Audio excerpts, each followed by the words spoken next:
do the hard sell. So a lot of the time I'm coming up with strategies on how you can soft sell your audience, but sometimes you just got to hard sell.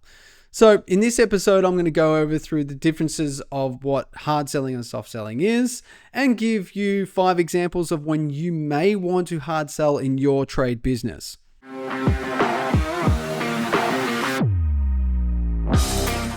G'day, you legend, and welcome to the podcast. So firstly, I want to thank you if you've been listening over the last 10, 11 episodes.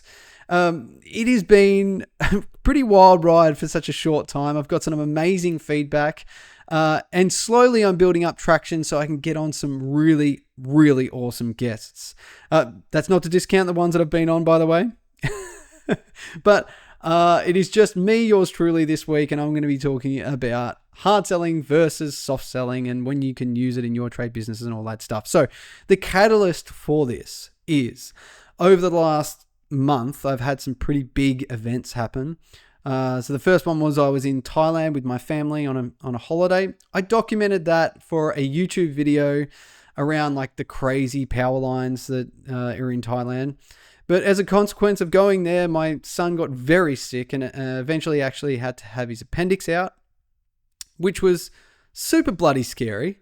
Navigating the Thai hospital system, still dealing with the insurance companies and all that stuff. And then recently school holidays is up and we went very small trip to Ballarat with our caravan, and we ended up in hospital again with my son who's had complications from the surgery, and it's just been a lot.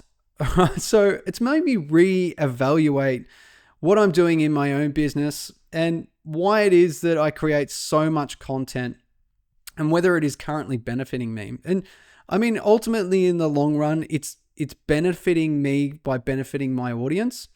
But I spend a lot of time soft selling, and I often wonder whether people actually understand what it is that I do and how I can offer them services that help their trade business. So that is exactly what I'm going to do. I'm going to spend the next 2 or 3 minutes just outlining what I do, how it can benefit you as a trade business, and whether you want to engage me or not. And then I'm going to just go through those 5 examples for you and when you might want to just use it as a hard sell.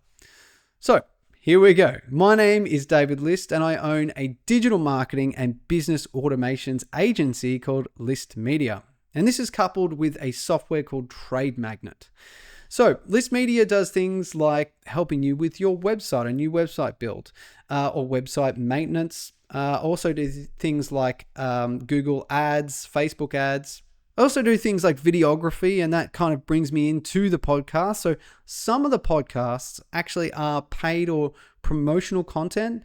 And the reason that businesses or trade businesses would like to do that is because it gives them an opportunity to utilize the published content on their website, maybe their about page, and it, just builds that know, like, and trust factor for them when people want to engage them. They can also use like clips from the actual YouTube video because it gets published on YouTube. It also goes on my website, and they can clip that up and put it on social media. So that is just the agency side. Then I have the business automations, which is how I utilize Trade Magnet, my software.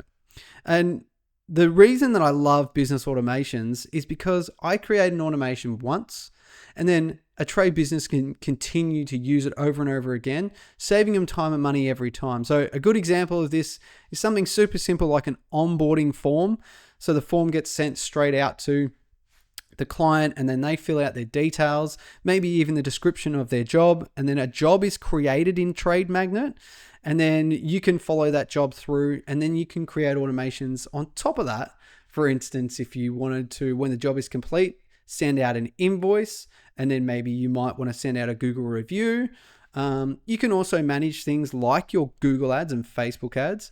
But where it really shines is the communication. It is a CRM or customer relationship management software. So you can connect in, you can buy like a virtual mobile number on top of that.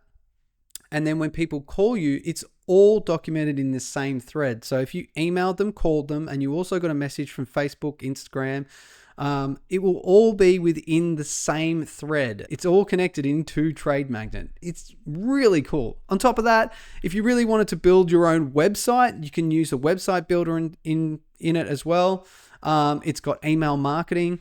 So it really is the one-stop shop marketing tool for your trade business. So if you're interested in using any of the services that I offer, you can go to listmedia.com.au. On there, you will find Trade Magnet as well, or you can go directly to trademagnet.com.au.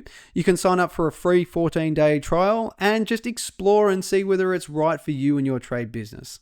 So that, my tradie legends, is a hard sell, which brings me into what is the difference between hard and soft selling. So a hard sell is exactly what you listen to, and it is when you directly tell somebody your services or your products, and you tell them exactly how it can benefit them. A soft sell is more like, for instance, social media, or some videos on social media where you might do a day in the life. And you hope that next time the problem comes up that you offer, a solution you offer to their problem, that you are top of mind. So you're creating a know, like, and trust factor, and then potentially they might use you later on down the track. But when is it that you might want to do hard selling? Because hard selling is really often not used unless it's in like an ads or paid ads setting, right? So a lot of people don't like hard selling, but honestly, it's, how a lot of businesses actually get by. And, cold calling is still a thing. Email marketing, it's all hard selling. So when is it in a trade business that you might want to use it? So I've got some examples here and some scenarios. So let's go over number one. If you are at a trade show or expo. Now, if you are one of the people who has an exhibition, you have to hard sell when you're there, right? Everybody understands why they're there. So if you are going to be missing an opportunity, of course, it's a networking opportunity, but you should really be hard selling when you're there. Also, people expect that when you're networking at these places, if don't have an exhibition, they expect that you're going to be telling them exactly what you do. So you really should have your offer down pat, or at least one of your offers. You should have multiple offers as a tradie, and that could be broken down into the different services that you do.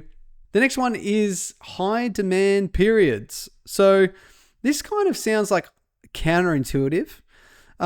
Because if it's a high demand period, you shouldn't need to sell your product or your service. What is it, So, but the thing is that you want to make sure you're getting that close. So for instance, if you're in an area where there is high demand, and there is low amount of people actually delivering the service, when somebody calls up, you want to have that hard sell ready to go. So calls up, look, I'm interested in getting my fence redone. So what is it that you do that you can deliver to them super quickly and show them that you're going to give you the value that they're after? So just think about what it is that you're offering. And when people call up for that, make sure you're closing them straight away. Okay? Because they're already primed, ready to go. Number 3 is upselling or cross-selling. This is something that trade businesses do terribly, but it's something that can be really, really easily done whilst you're at somebody's house, for instance. Don't do it at the end. Make sure you're doing it either at the beginning or whilst you're doing the work. So if you see something that for instance, a Sparky, that you might want to add some more downlights in a certain room, make sure that you're letting them know whilst you're there. It's super easy sell. And the worst they can say is no whilst you're there, right? So it's a really easy way to actually get more business, and people are more inclined when they have already transacted with you. They already understand who you are. So upselling and cross-selling. All right, number 4 is introducing a new service. So sometimes this is a really good way to actually, if you've got an MVP or a minimum viable product for a service, which if it's out of the box, you should really have an MVP. You shouldn't be going to market all in, but you should be hard selling on that. So understand what it is that you're offering. And if you're putting it into a paid ad, make sure that it's very, very clear what it is that you do for this particular offer. Okay. All right, so the last one is limited inventory. So this is kind of things that you might have left over from a job, for instance, and you want to get rid of. Now, this is, you may want to sell it at a discount so that you can offload a lot of this product really, really quickly. So hard selling in this instance, and you're probably going to be using paid ads for this, I would have thought. But understand the copy and understand what it is that you're selling. Righto, make sure you like and subscribe to this podcast so you don't miss a thing. I've got some awesome guests coming up. Also, make sure you share this with your mum. I'm Dave List, and this has been the Digital Tradie Podcast.